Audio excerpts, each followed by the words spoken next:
Boom, papaya, white rose papaya, yeah, yeah, yeah. Boom, puti ka in 7 days, oh yeah, yeah, yeah, yeah, yeah, yeah. White rose papaya. New White Rose Papaya. May double whitening ng papaya extracts and vitamin B3. Clinically proven magpaputi in as early as 7 days with regular use. Boom, puti ka, white rose papaya, yeah, yeah, yeah, yeah, yeah. Papaya puti, papaya fast. White Rose Papaya with vitamin B3. Manufactured by ACS Manufacturing Corporation. ISO certified world-class quality. ACS. Uy, boy, gising! Ano ka ba? Kaya aga-aga, natutulog ka. Lalamya-lamya ka sa trabaho. Magkape ka. Mag-Sunflower Plus Coffee Mix ka nga. Tarahin mo na para maging alerto ka. Sunflower Plus Coffee Mix. Kape na, gamot pa. Mabibili sa mga butika. Mula sa #1 Smart Dishwashing Paste. Tanggaling-galing mo! Smart dishwashing paste ko! Pritong ulam na masebo, plato at kaldero.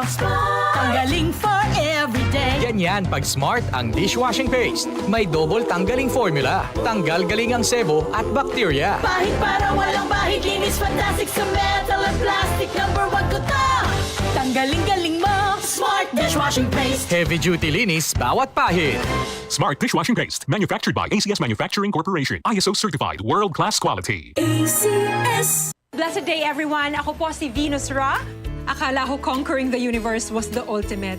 But there's more. Dahil tinawag ho ako ng Panginoon for a major, major purpose. To guide the youth, help communities, and to bring others closer to Him. Kaya I take care of my health through proper diet, exercise, and MX3 capsule. I am ready to serve. Kasi para sa Panginoon, hindi lang ako 4th runner-up. First place ako sa puso niya. Mahalagang paalala, ang MX3 capsule ay hindi gamot at hindi dapat gamiting panggamot sa anumang uri ng sakit. MX3, tested and proven with alpha, beta, at gamma mangosteen. Boom, papaya, white rose papaya, yeah, yeah, yeah. Boom, puti ka in 7 days, oh yeah, yeah, yeah, yeah, yeah, yeah. White rose papaya. New White Rose Papaya. May double whitening ng papaya extracts and vitamin B3. Clinically proven magpaputi in as early as 7 days with regular use. Boom, puti ka, white rose papaya, yeah, yeah, yeah, yeah, yeah. Papaya puti, papaya fast. White Rose Papaya with vitamin B3. Manufactured by ACS Manufacturing Corporation. ISO certified world-class quality. ACS. Bawat boto ay may boses. Bantay Balota 2025 Midterm Election. The RMN News Special Coverage. The largest newsroom in the country will keep you informed and empowered sa mga kaganapan ngayong halalan. Kaisa nyo kaming tututok sa mahalagang desisyon ng bayan. Bantay Balota 2025 Midterm Election. The RMN News Special Coverage. Ito ang DZXL News. 558 kHz. 6 na dekadang maaasahan sa balita at serbisyo publiko. Ang himpilan ng RMN Network sa Mega Manila. Live sa radio at online. Oras 10:01. Malaki man o sa maliit na paraan, pwede kang maging bayani sa sarili mong kakayahan. Kwentong Bayani. Tunghayan ang mga storya ng bawat individual at organisasyon na siyang magbibigay ng inspirasyon sa mga komunidad, lipunan at sa bawat mamamayan. Kwentong Bayani. Kwentong Bayani. Kasama si Jojo Armenta at Radyoman Jenny Pahilanga sa Kwentong Bayani. Dito sa DZXL 558 Radyo Trabaho tuwing Sabado alas 10 hanggang alas 11 ng umaga at sa Facebook page ng RMN DZXL 558 Manila. Kwentong Bayani. Kwentong Bayani. Hatid ng Benita at Catalino Ya Foundation at ng RMN Networks. Kwentong Bayani. Kwentong Bayani. Kasama si Jojo Armenta at Radyoman Jenny Pahilanga sa Kwentong Bayani.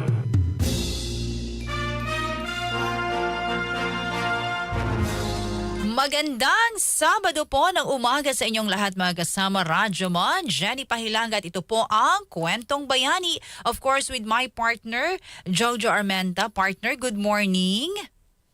Good morning! Magandang umaga po ng Sabado sa inyong lahat. Welcome to Kwentong Bayani.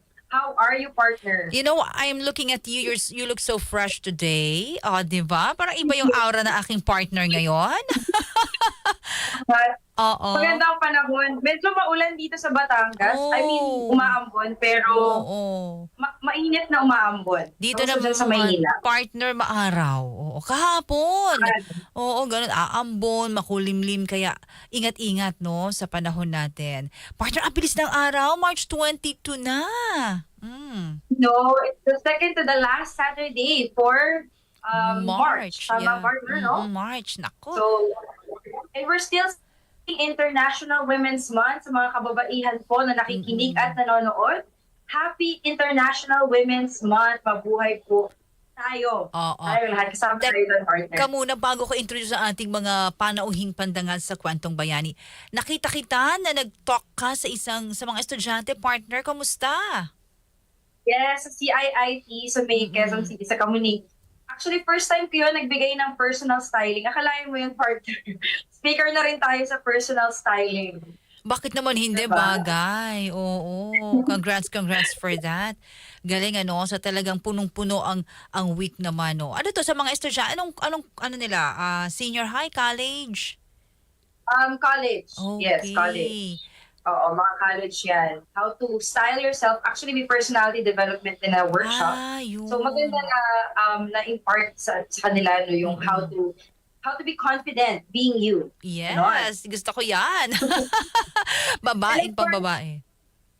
Oo, in celebration of Women's Month. Perfect na perfect din talaga yun. And this month, we're also celebrating Benita and Catalinia Foundation is actually celebrating Technology Month. Technology Month, oo. At sa programa natin, partner, ang dami-dami na natin talagang naging mga panauhin na ang gaganda, no? All about technology. Well, sa oras nating 10:04, partner, invite mo na natin sila bago sa ating mga panauhin na ma-introduce mo for this morning. Inaanyahan po kayo ni partner Jojo sa Kwentong Bayani po. Paki-like and share po ang DZXL News. Type lamang po yan sa inyong mga Facebook, YouTube, TikTok at X po yung dating Twitter. Paki-like, subscribe, and share na rin po ating programang Kwentong Bayani. At sa BCYF natin page, partner, and YouTube. Yes. And of course, iniimbitahan namin kayong manood, pero kung hindi kayo makasali ngayong umaga, may replay po sa YouTube ng BCYF TV. Yan po, pwede niyo po siyang panoorin. Yes. And I'm so excited, partner, kasi ang ating mga kasama ay talagang nasa larangan ng tech. They're women, but they're in tech. So, magandang pag-usapan natin yan. Akmang-akma sa ating pag-uusapan ngayong umagang to, no? Ipakilala ko na, partner. Sige. Ang ating makakasama ngayong umaga. Our first guest, she has been an advocate for using AI to supercharge productivity and to do great work through AI responsibly. Supporting the movement, #AI for Good. Sakong-sako sa ating topic ngayon. She is the founder and chief executive officer of Lit Digital Inc. Ang ating pong first guest, Noreen Paitro.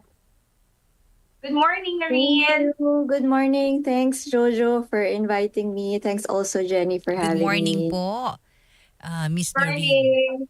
Yeah. Ayan. Okay. So, ang second guest natin, she built a 10-year career in advertising, intrapreneurship, and entrepreneurship. She seeks opportunities creating impactful solutions to improve people's lives. She's an optimistic explorer, lifelong learner, and self-starter. Ang founder and CEO of Switch Up Tech, si Soleil Manara. Good morning, Soleil! Hi, Good ma'am. morning, Jojo. Good morning. And thanks for having me as well today. Nako, it's our pleasure po sa Kwentong Bayani. Ayan, si Miss Soleil and Noreen. Wow! Para partner, talagang power, women's empowerment talaga. Puro babae tayo sa screen, no? Ayan, Women's Month. Ang gaganda natin. Sige, tanungin natin unang-una. Ako na muna magtatanong, partner, sa ating mga panauhin po, Miss Soleil and Miss Noreen. Unahin po natin si Miss Noreen. Miss Noreen, since we're talking about the BCYF ay nakafocus po ngayon ng Kwentong Bayani dito po sa RMN DZXL 558 Manila, our program about technology and our tech. Pakibahagi nga po sa amin sa umagang ito, Miss Noreen and Miss Soleil. Let's have first Miss Soleil. Tungkol po dito, Miss Noreen, let's have Miss Noreen first. Pakibahagi po sa amin, ano itong inyong personal advocacy tungkol po dito sa inyong hilig, no? Sa passion nyo about this advocacy, Miss Noreen? For me, personally, I've always been passionate about empowering creatives and entrepreneurs, especially women creatives. Kasi I used to be a freelancer also, and I started my career as a creative as well. And back then, sobrang frowned upon yung pagiging freelancer, pagiging creative, ganyan.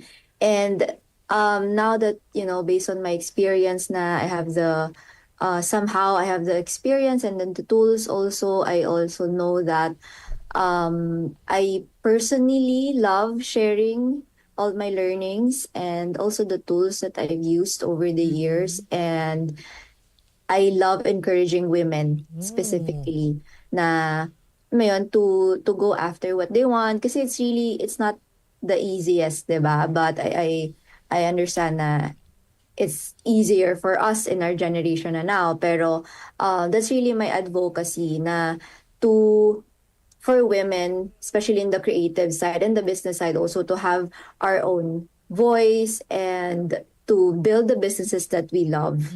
That's my personal advocacy as well. Wow, that's great. Thank you for sharing with us your advocacy. What about Miss Soleil, ma'am? Yes. So for me naman, in terms of women empowerment, it's more of like inspiring them to actually change the trajectory of their lives, whether it be from getting an education or more importantly also based on my experience building a business. So because I've seen this unfold in my life as well, so I think it's a personal advocacy to get more women into entrepreneurship that can actually improve their lives. More on entrepreneurship. Yeah. Partner? Yes. I'm curious, guys, like sa Lit Digital and sa Switch Up Tech, like what are the programs that you offer? Not specifically for women, but like in general, like what do you guys do and what do you offer for people that you guys are catering? Sige, unahin natin ulit si Lit, the Lit Digital. In terms of our services or the opportunities that we offer for women? Yeah, services. Oh, okay. So, yeah, thank you for asking. So, Lit Digital, we are specifically a content production and social media management agency. So, we build upgraded visuals, really effective strategies, and we've been also upgrading the conversions as well for our clients for 8 years now. So we've been in the industry for 8 years, and we worked with Height Asia Pacific, KMC Solutions, or Stans, to name a few. So yeah, that's basically what we do. Okay. Sundan ko lang din, partner Jojo and Miss Noreen. Ito bang personal advocacy mo, kailan to nagsimula? At ilang taon na po pala ang Lit, digital, tama? So I started Lit 2016. So we're turning 9 this June. Personal advocacy, I can't exactly, I didn't really set a date when I started. It's just really when I started working as a freelancer. And over the years, I've been very encouraging to women, especially in the creative side, because it can be very competitive in in that industry, right? And sometimes not all women are as supportive of each other, right? Let's be honest. So me, I personally, especially as I age, I've become more and more passionate about really encouraging women, just like what Soleil said, na to really, because entrepreneurship can really change your trajectory, the trajectory of your life. So yeah, I really am passionate about that. Okay, thank you. Yes, partner, to Miss Soleil? Yes, Miss Soleil naman, like services that you guys do. And then yes, kasama nung question ni partner Jenny, what Well, I know sila a little bit kasi we're schoolmates eh.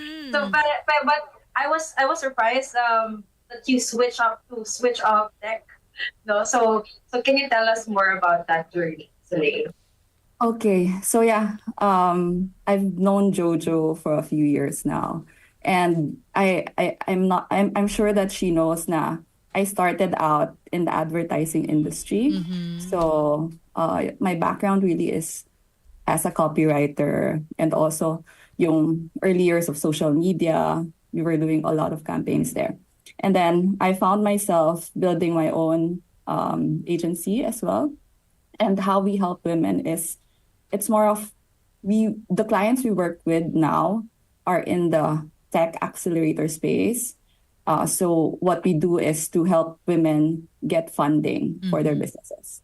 So ito yung catalytic funding that, okay, it's not always available to women who want to start their own businesses. That's how we help them build their own businesses as well.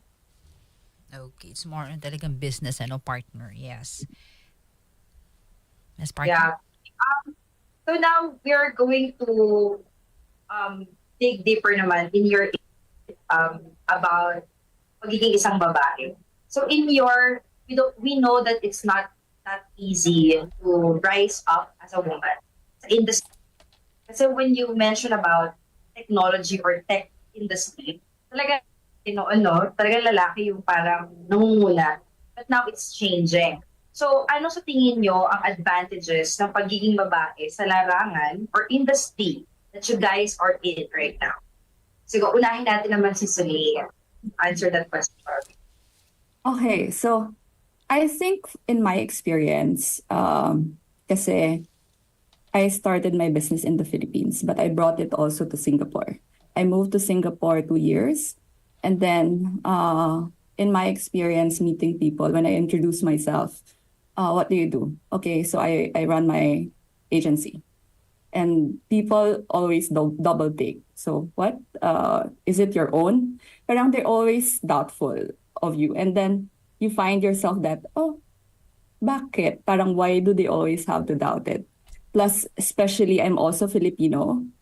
It was not usual for us to be business owners, women, and in Singapore. So that's how I felt na. Also, it's my superpower because when they discover that, they get inspired more, and they are more helpful, and they want to work with you more. And I feel that that's also one thing that we can leverage on as women, because you will always find supportive people. And these are your people. Okay. Thank you. Yes, Miss Noreen? Yeah, for me as a woman, in the creative and the tech, not so much of the tech, but like the creative and digital world, I think we bring strong emotional intelligence and attention to detail, and also intuitive decision making. I think those are the superpower and our advantages of us women, right?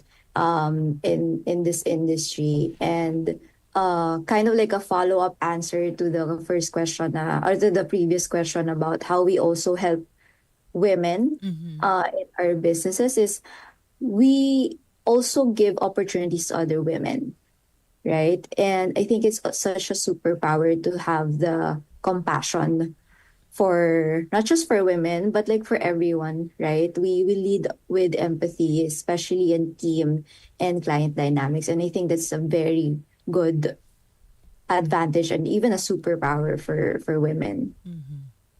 Well, that's good. Talagang power for women ito, no, partner? Well, speaking of women, no, since ito nga, itong month of March ay Women's Month and Technology Month for BCYF sa atin dito, no? Gusto naming malaman din ni Partner Jojo at ang mga nakikinig at nanonood sa atin, Miss Sulay and Noreen. Miss Noreen, ikaw muna po ang unahin natin, ano? Sa inyo pong palagay, or what do you think, no, has, sabi nga po natin, changed on how people perceived women now compared to before? Kasi ang dami ng pagbabago, no? Can you share with us, Miss Noreen? I'm very passionate about this. Yeah. I really love empowering women, encouraging women. And I think it's such a great, it's not the most ideal time yet, but I think there's so much massive changes already. We're no longer boxed into just one role. Diba? People actually see us now as leaders, as builders, as innovators, right? And really game changers. And I have friends who are really like, talagang nasa tech industry talaga sila and like really creating innovation. And I am just happy to be one of the enablers of that. And women are now seen basically, right? Our contributions are recognized and even acknowledged and asked for, unlike before. So that's something that I am super thankful for and really strongly advocate for. It's not the perfect scenarios yet for other, other industries, but I am very passionate about, having that kind of lens now, that it's we're no longer boxed. Okay, that's good. Yes. What about Miss Soleil, ma'am? So ako po, I echo what Noreen just said, but I'm also cognizant of my privileges of the network I have, the life I have. But I also know that a lot of women are still boxed into being housewives. They are also they also don't have the same opportunities as women like us. So I think that's still there, and there's still a lot of work to be done. But also, I think what changed was also the double burden on women, right? So your paid employment and your unpaid domestic labor just also increases the stress on women. And that's why I think it's very important to get men to contribute in those responsibilities as well. So I feel like women empowerment is a double way. Iba naman, kay Miss Partner Jojo, kay Miss Noreen naka-box tayo eh. Hindi na tayo naka-box ngayon, 'di ba? Talagang lahat na kaya na natin. Parang kung anong kayang gawin ng lalaki, kaya na rin gawin ng babae, 'di ba? Now so Miss Sulay naman marami pa rin Miss Sulay, mga babaeng especially for mga may bahay, andun pa rin yung kanilang pagiging as in plain housewife, but of course nakikita natin na nagbabago naman nagkakaroon ng pagbabago. Sabi tumutulong tayo sa mga kalalakihan ngayon. So, magkakaibang pananaw siya, Partner Jojo. Yes. Disclaimer on the not perfect yet. Yes. Disclaimer on it's not perfect yet. But yes. Yeah. But I think right now, both sides in yung perspective ni Noreen and perspective ni Soleil about the women's role at this at this age. My follow-up question is actually more of the challenges. Like, being a founder and CEO of a specific industry or company, like it's not so easy for that as a woman. Like, what were the challenges of you guys had encountered building this, this company, actually being in the industry and then building the industry? Let's start with partner Miss Soleil. Yan. Sorry, Joe, you said advantages, right? Challenges. Challenges. Your personal challenges, yeah. Okay. I think personal challenge was it's more of I would say I had a lot of imposter syndrome in the beginning. I mean, I still have that now, but it's always a constant battle between yourself and what you think you can do. I had low barriers to entry in business because I had low opportunity cost, which was an advantage actually when looking back, because I just jumped into it. And then, yeah, I think the main challenge was really, can I do this? And I just jumped into it.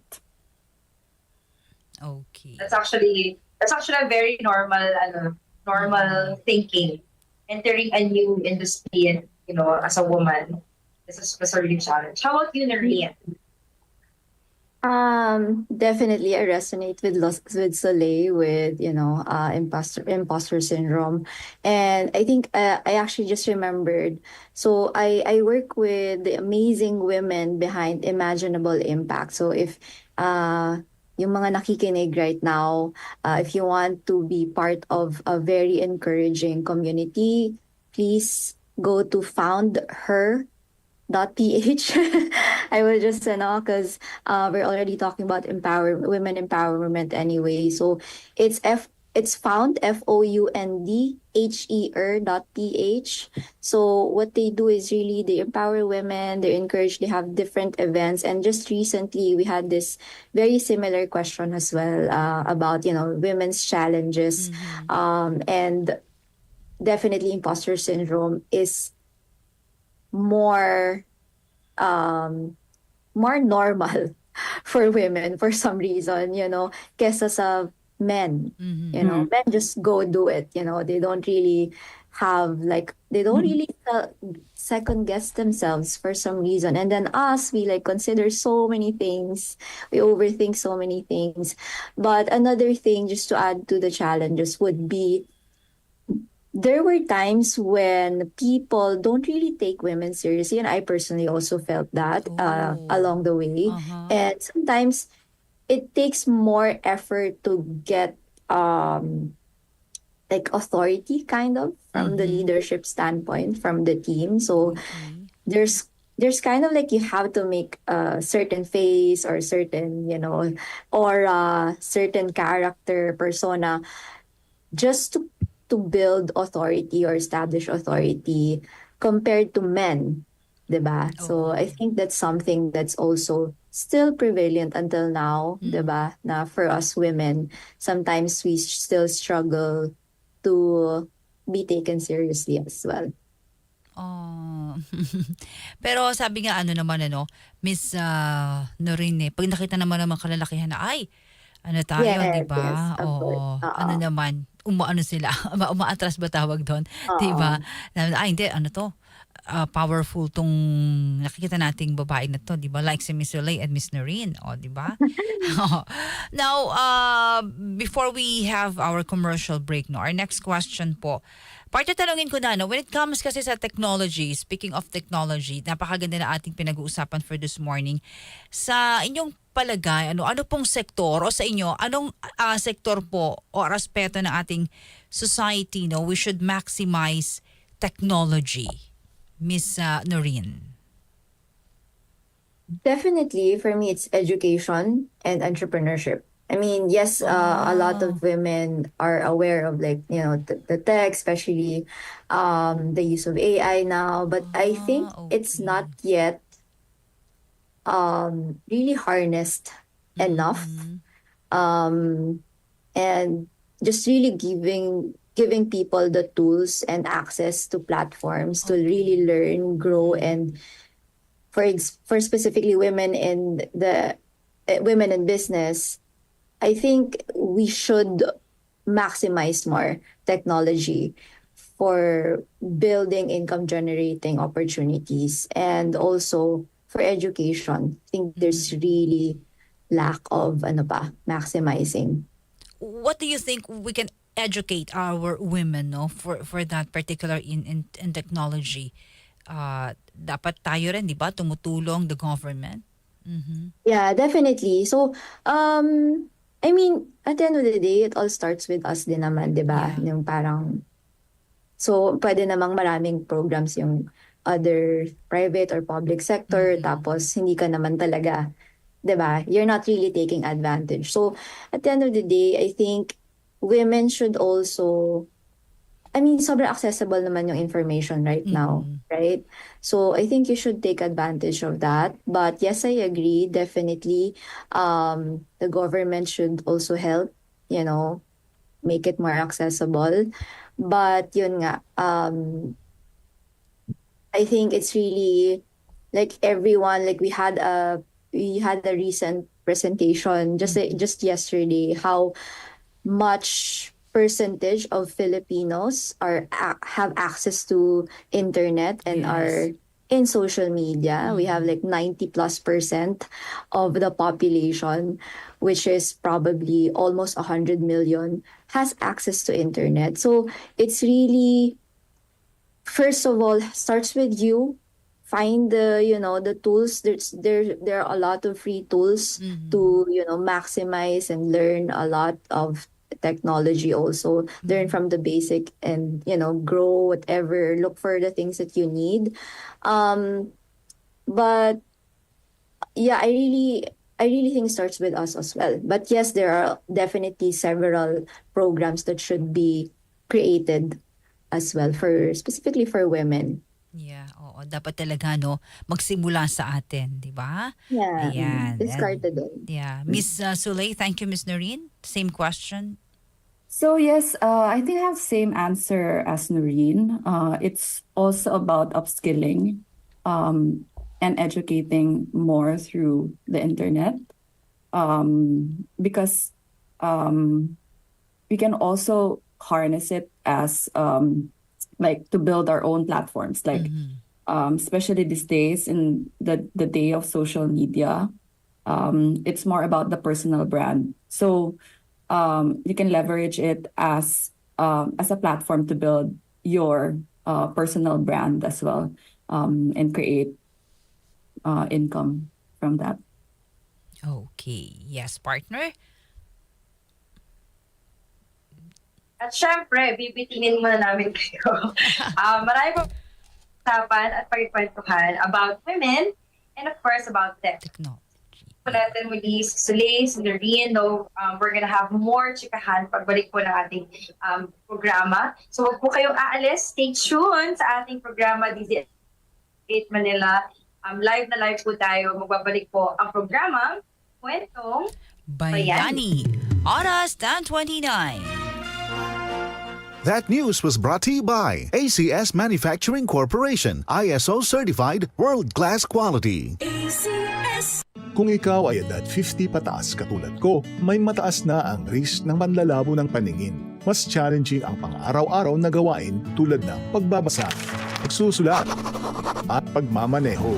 Ang Optin ay may lutin na maaaring makatulong sa kalusugan ng mata, nilalabanan ang epekto ng glaucoma, macular degeneration at katarata. Kitang-kita ang kalusugan. Mabibili ang Optin sa mga pangunahing butika nationwide. Mahalagang paalala, ang Optin ay hindi gamot at hindi dapat gamitin panggamot sa anumang uri ng sakit. Goodbye to me, Mancha. Hello, bright bar blue. Isang labanan yan. Bright bar blue. Pride Bar Blue with powerful stain-away enzymes. Malupit magtanggal ng dumit mancha pero di masakit sa kamay. Goodbye to me, Mancha. Hello, bright bar blue. Isang labanan yan. As tested ang cotton and polycotton. Sa mancha, malupit. Sa kamay mo, mabait. Pride Bar Blue. Manufactured by ACS Manufacturing Corporation. ISO certified world-class quality. ACS. Santon Plus Coffee Mix. Ako si Teddy, isang estudyante. Favorite ko talaga ang Santon Plus Coffee Mix dahil walang pangangasim sa tiyan. Suwabe hanggang sa huling patak. Santon Plus Coffee Mix. Kape na, gamot pa. Mabibili sa mga butika. Santon Plus Herbal Capsule. Ako po si Angelica. May bukol po ako sa tuhod, kaya hirap po talaga ako maglakad. Nag-take ako ng Santon Plus araw-araw at isang buwan lang. Palit ang bukol ko. Epektibo talaga ang Santon Plus Herbal Capsule. Santon Plus. Mabibili sa mga butika. Run. Run for your life. My life. Our lives. Because our run on this planet can run out. So run. Run for the hills. Run the streets. Run a mile. Run in place. Run like hell if you must. Just run. Run up, run down, run fast, or run slow. Run wild, run free. Run high or run low. Just run. Run till you run out of breath. Run till you run out of roads. Run out of excuses and just run. If the hard truths about the planet don't make our blood run cold, the earth will run its course. and there'll be nowhere else to run. So run before our luck runs out. Run for the planet at the Earth Hour virtual run. Every run counts. Register on the Pinoy Fitness mobile app. Run before we run out of time. DZXL News, ang himpilan ng RMN. Kwentong Bayani. Kwentong Bayani. Kasama si Jojo Armenta at Radyoman Jenny Pahilanga sa Kwentong Bayani. Balik po tayo sa Kwentong Bayani. Radyoman Jenny Pahilanga and my partner, Jojo Armenta. Partner? I can't hear you. Sa inyong lahat. Hello, can you hear me? Go ahead, partner. Loud and clear. Yeah. So ating kasama ngayong umaga, mga women in tech, Ms. Noreen Baitiong, founder and Chief Executive Officer of Lit Digital Inc., and Soleil Manara, founder and CEO of Switch Up, ang ating mga kasama ngayon. So balik tayo sa ating kwentuhan. So ngayon naman, we would like to know your insight.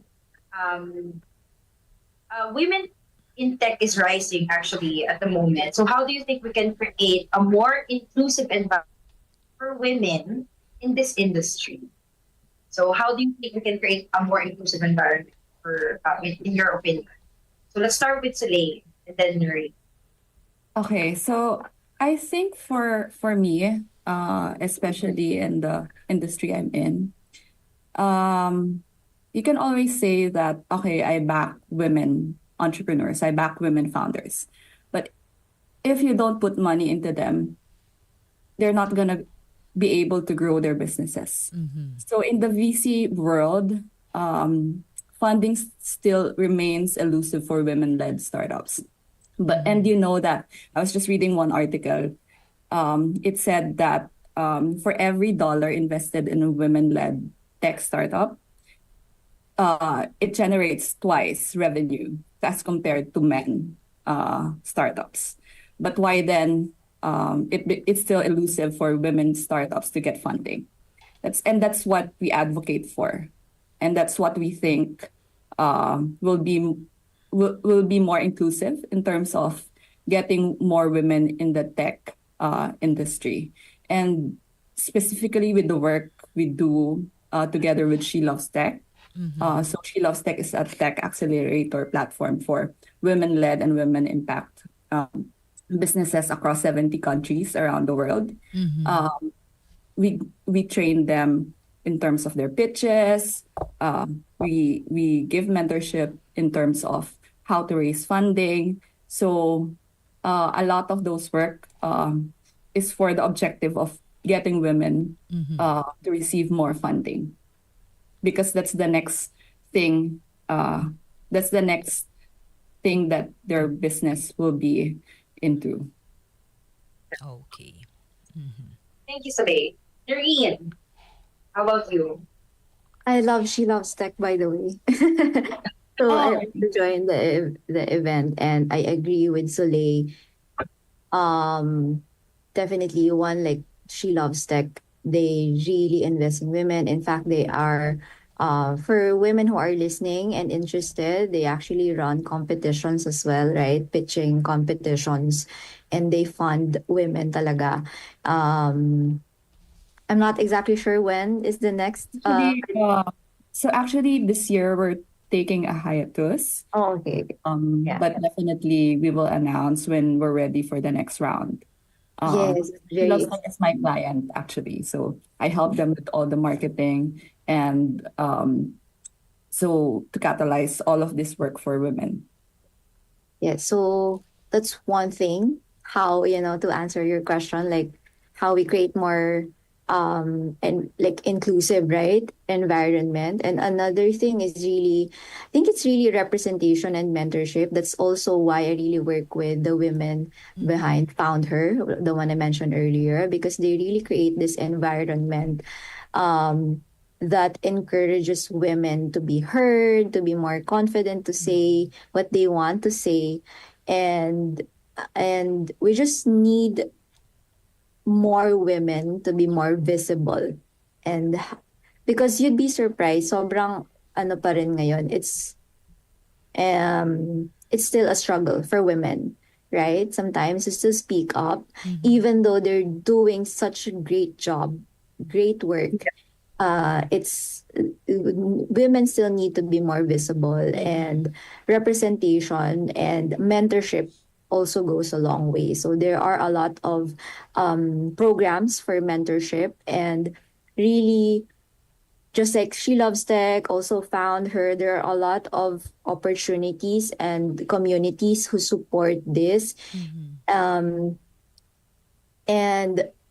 I think us individually, it's becoming and being more mindful in encouraging other women as well. Because like I myself, I was also like that. Like I had major imposter syndrome. I mean, still have it once, I mean, until now, I just this morning, I felt like I'm going to this tech kind of like talk, and I still felt that like imposter syndrome, diba? So I think it's really individually for me personally, just really more encouraging to other women and being more part of communities. Just like yun nga, She Loves Tech and found her, being more part of that and advocating, helping them move forward with their advocacies because they help other women as well. So I think we need more visible women in leadership roles, and also safe spaces to learn without judgment, really, and then cultures that value diverse perspectives, not just in hiring but in decision making and innovation. Okay. May mga programa ba tayo, Miss Noreen and Miss Sulay, sa Switch Uptech and Lead Digital Inc., no, na sabi natin makapagbibigay ng mas impormasyon, no, at education sa ating mga kababaihan, o particular sa pagdating sa technology? Miss Noreen? Us in Lit, not exactly, but we are 80%, 90% women-led, and we really create opportunities to women. And we also expose our team to women empowerment events and also communities, just like what I said earlier. And then also we're going to be part of Build, which is a startup event, and also exposing our team to that. Okay. So Build will happen this Tuesday, March 25. Uy, saan yan? Saan yan? In BGC. So it's a startup event, and definitely there are a lot of programs for women as well in the tech industry. So yeah, there nothing specifically at Lit, but more on the opportunities for women. Oh, that's good. 'Di ba? Para mas maraming oportunidad sa mga kababaihan, mas maraming matutulungan at edukasyon. That's good. What about Miss Sulay, ma'am? For us at Stitch Up, I think since most of my team also are women, yes, and mainly we work with women-led, women impact businesses as well. I think what we can help more on is that like personally I can get on like some strategy calls for aspiring women to be to start their businesses. So it's very informal and parang chika lang. Like you can just casually talk to me, and I can share my experience in building my business, my personal journey as well. If that could inspire anyone. That's good. That's good. In the women in tech space. Okay, that's good. Yung may nagtatanong lang sa'yo, tapos sinishare mo, no? Personal, no? Yung experience mo or learnings and knowledge mo, that's good, di ba? Di ba, partner? Yung one-on-one, no? Yeah, that's very important. Lalo na mga kababaihan, gusto niya ng mas, interactive na conversation, di ba? At chika tayo. Natin. Chika tayo. So, ako, how they can reach me, maybe just on social media. They can just find me on LinkedIn, Sulay Manara, or Instagram, Sulay Manara. Okay, that's good. Yeah. You can just reach out. I'm very curious about the use of AI. I think Noreen also is a very advocate of AI. When it comes to AI and automation, do you think it has an impact sa gender diversity? roles. So, tingin nyo ba may big impact ng AI, ang paggamit ng AI or booming of AI and automation in gender diversity specifically? Yan yung aking curiosity. What? Sorry? Specifically? So, yeah, like, does it have an impact in gender diversity, specifically in tech role? Tech role. Yeah. Do you think may impact ba yung AI or automation gender diversity? Yeah, So, definitely. I just have yeah, to, go ano ha? Sorry, that question's for me ba? But just have to really, I am not like super into deep sa AI. I know there are so many experts, I am just one of the many, many users in my own business of AI. But to answer your question, yes. The reason why there's that disclaimer kasi ang dami talagang, claiming to be gurus in AI right now. I don't want to be tagged as one of them. I'm not claiming to be a guru, but I personally use AI in our business. And yes, definitely, a positive yes. That's my answer, Joe. And there are so many, like us. I'll just speak for what, based on my experience. There is definitely advantages and so much opportunities when it comes to automations, and also efficiency. I'm a very big advocate of being efficient and productive, using tech and not trying to avoid manual work. So yeah, I think there's so much opportunities and so much more technology and advances ahead. Okay, that's good. How about you today? Do you have anything to add? I think with AI, because AI, how it works really is input, right? So you train your language models on the data that you input. So I think if the data being inputted is biased, then definitely yung result mo would be biased. And that's where, as you have asked, where the disadvantages and bias will come from. So I think making sure that the data that we use are not biased is a first step. But of course, people who are there would be, we would need more representation as well in the AI for us to influence that. Okay. Right. And now we ask for your message sa mga nakikinig na kababaihan at gusto nila din to pursue a career in the field of tech. What would be your advice? Ano naman ang masasabi niyo sa kanila? Encourage them. Ayun natin si Soleil and then si Mimi. I think tech is still a broad space. So you have to identify what part of tech do you want to be part of. Can be like myself, I'm in the marketing side of tech. So I help tech startups grow. Not necessarily I'm a technical person. I'm not a coder, etc. So yung mga women natin na thinking that, you have to be a coder, you have to be a programmer.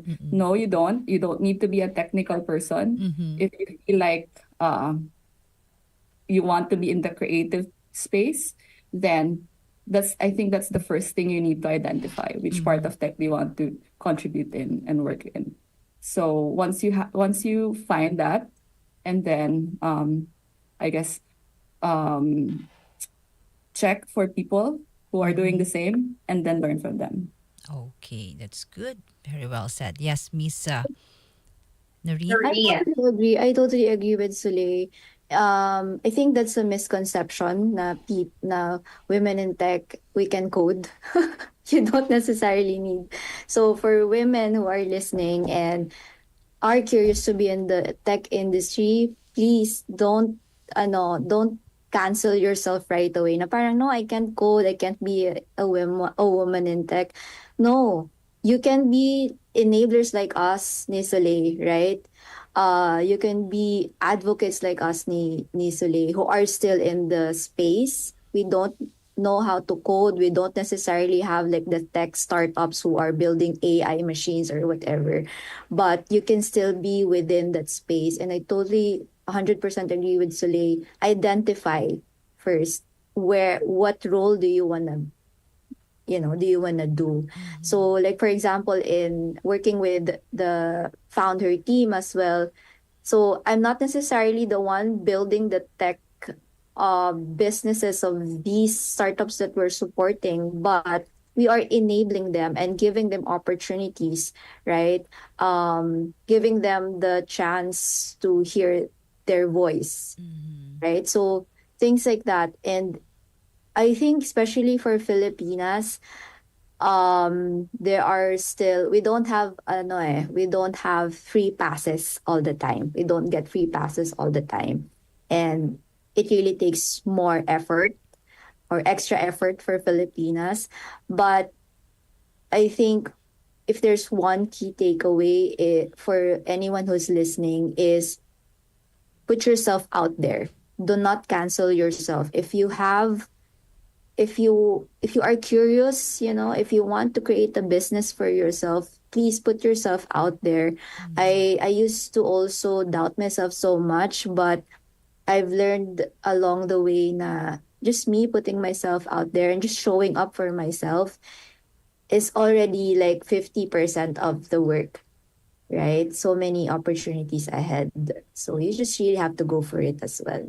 Yes, very well said. May mga announcement ba kayo kung saan namin pwedeng partner Jojo, mga kasama, ma-reach out po sa social media or whatever, masundan po namin ang mga activities ninyo, Miss Noreen and Miss Soleil. Miss Soleil?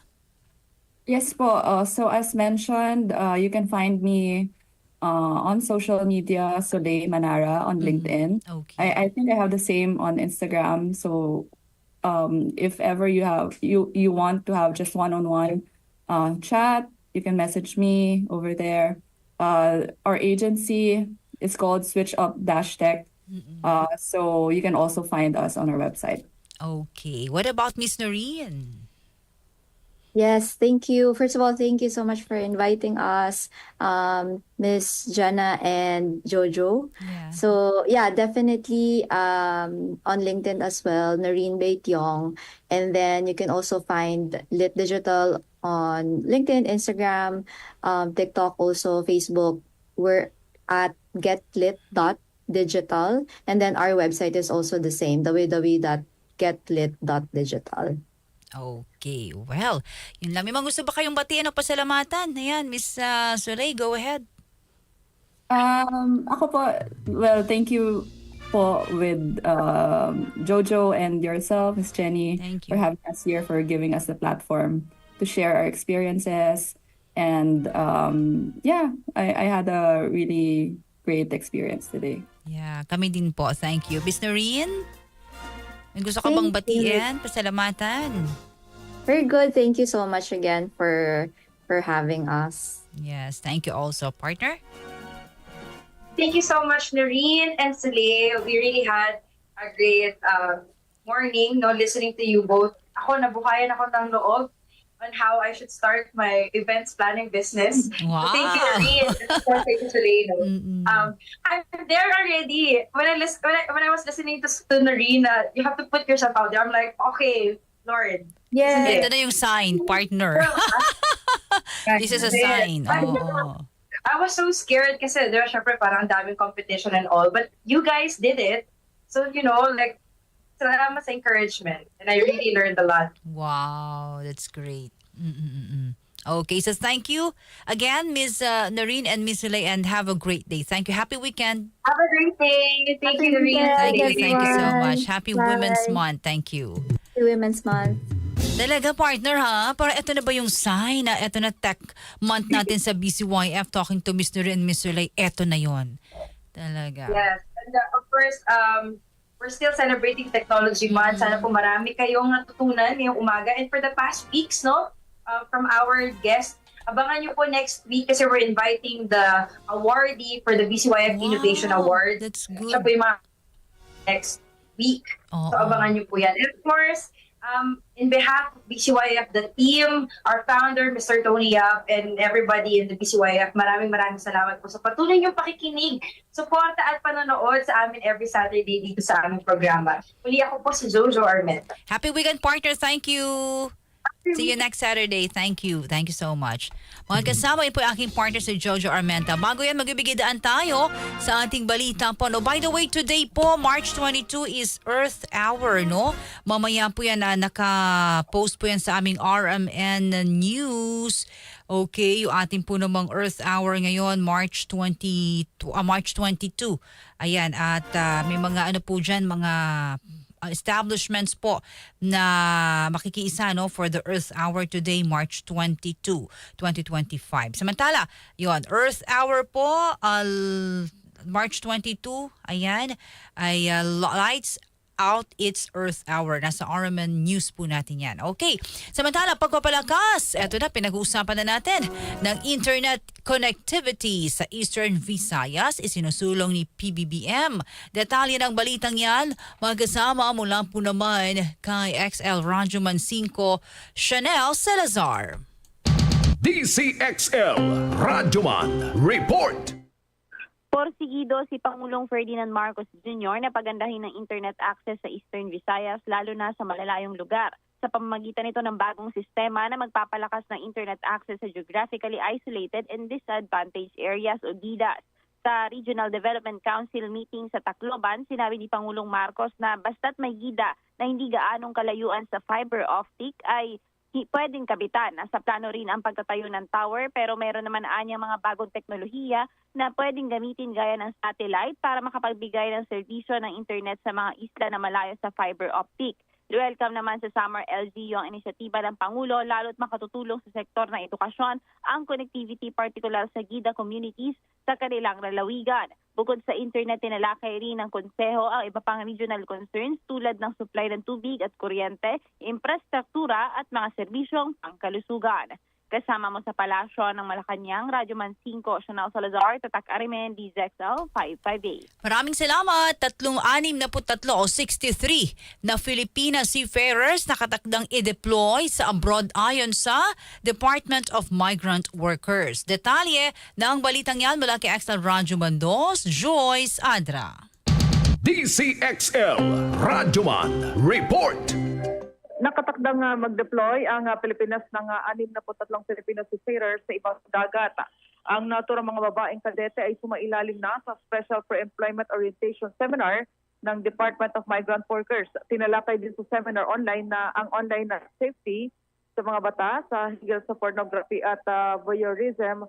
Gayon din ang higil sa Magna Carta for Seafarers. Ang naturang Pinay seafarers ay nagmula sa 15 maritime schools sa buong bansa. Nakatakda na rin silang isailalim sa nabanggit na seminar ang ikalawang batch ng mga ide-deploy na Filipina seafarers.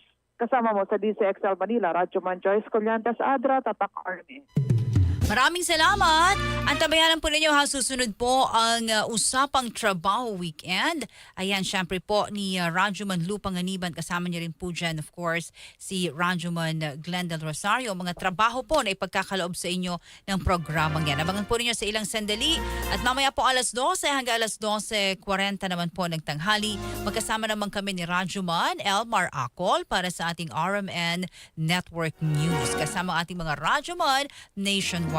Maraming salamat kina Miss Jen, Leda. Thank you po sa ating mga kasama sa production and digital. Kay Kuya Ray, Kuya Erwin, Kuya Daniel sa technical department po natin. At kay Kuya Chris na Bulacan sa mga taga-Bulacan dyan sa ating mga radyoman.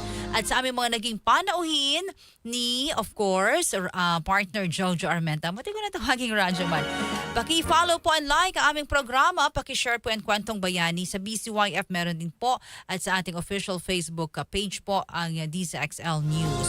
Maraming salamat sa inyong lahat. Happy weekend. Part pa rin po ng Technology Month natin ang pag-uusapan natin at yung innovation po ng mga awardee po natin kasama natin next Saturday.